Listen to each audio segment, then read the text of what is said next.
Hi, and welcome back to Johnnie Bennie Campus News, your weekly news show keeping you up to date with what's going on around campus. I'm Jonathan Okech. And I'm Michael Pineda. Thank you for joining us. First up, next week is fall break. Students and staff will be taking a well-deserved break on Monday and Tuesday of next week. Classes end at 6 p.m. on Friday and resume 8 a.m. on Wednesday morning. If you plan on staying on campus over the break, be sure to fill out the long weekend notice of stay form online. This weekend is the Millstream Arts Festival in St. Joe. The festival includes 60 juried artists and authors, live music and street performances, local foods, exhibits, and demos, plus much more. Here's a look at last year's festival covered by Maya Christensen. For the close-knit community of St. Joe, Minnesota, art has a presence in the local downtown streets for the annual Millstream Art Festival.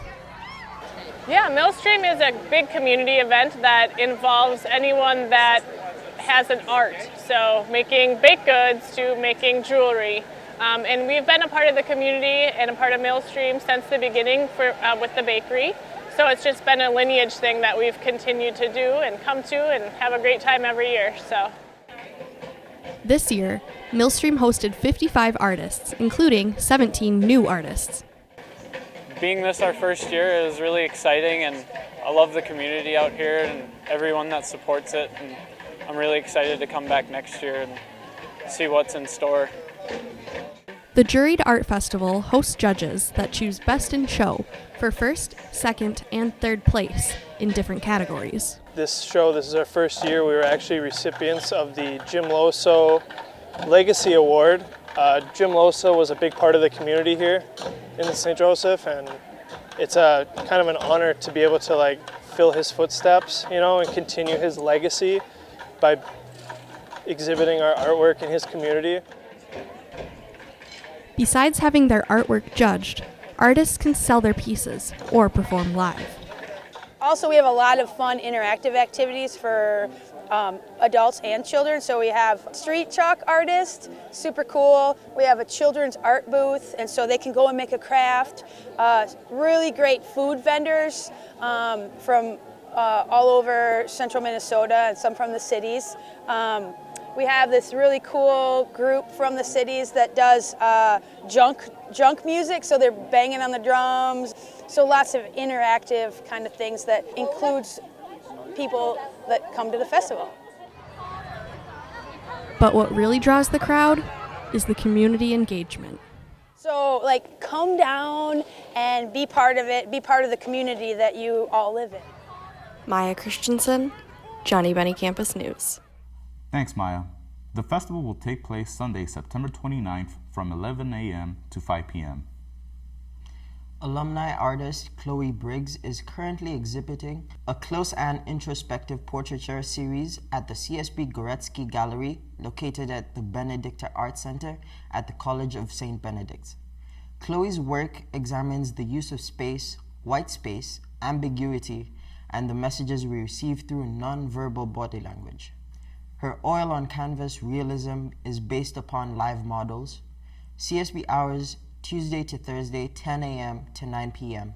The exhibition will be closing on October the 6th. On Wednesday, October 2nd, the McNeely Center for Entrepreneurship is hosting their annual Entrepreneur of the Year Awards. Winners are selected from nominations of St. Ben's and St. John's alums who have successfully launched and led ventures by seizing opportunities while leveraging resources and initiating changes that create value. This year's recipients of the awards are Sandy Pfefferly Forrester and Russ Sherlock. The event will take place at the Metropolitan Ballroom and Club Room in Golden Valley and will begin at 5 p.m. with a social hour with the presentation of awards beginning at 6:15. Attendees can register online prior to the event. Now we go to Paul Lagan with this week's Sports Roundup. CSB Soccer is coming off a nail-biting 2-1 overtime victory against Hamlin. Junior Megan Thompson sealed the deal hardly 3 minutes into the overtime period. The game-winning goal was the fifth of the season so far for Thompson, who continues to have an outstanding season. She is currently fifth in the Division III for goals with 11 and sixth in the nation with 25 points.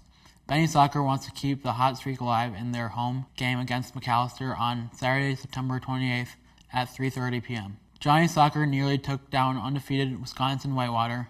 A goal in the 82nd minute was all it took for Whitewater to edge SJU. Despite the goal, senior goalkeeper Nicholas French made 5 saves through the game. SJU will return to conference play when they play against McAllister on Saturday, September 28th at 1 p.m.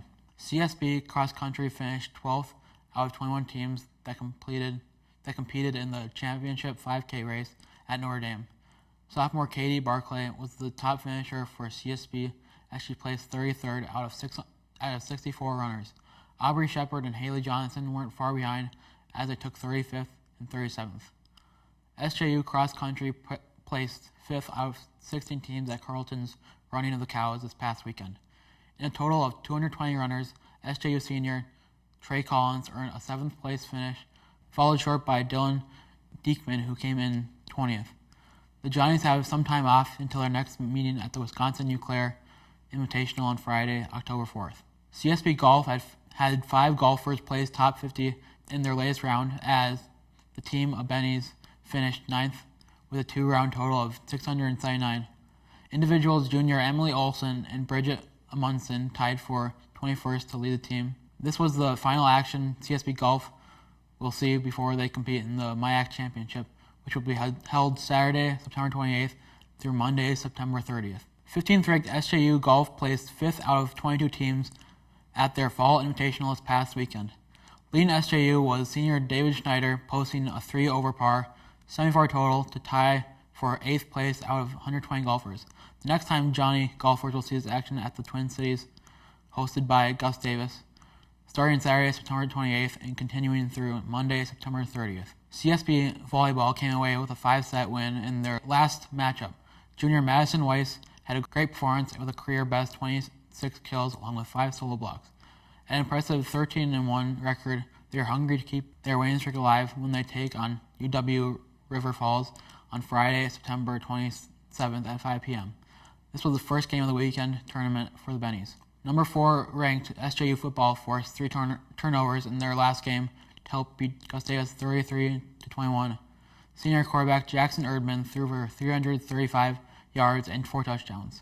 Erdman is now only 2 touchdowns away from breaking the SJU TD passing record at 100, set back in 2007. The next test for Johnnie football comes against Carleton on Saturday, September 28th at 1 p.m. in Northfield, Minnesota. This was Paul Langen with sports. Now back to you in the studio. Thanks, Paul. That's all for this week. I'm Jonathan Okech. And I'm Michael Pineda. Thank you for joining us and have a great fall break, Bennies and Johnnies.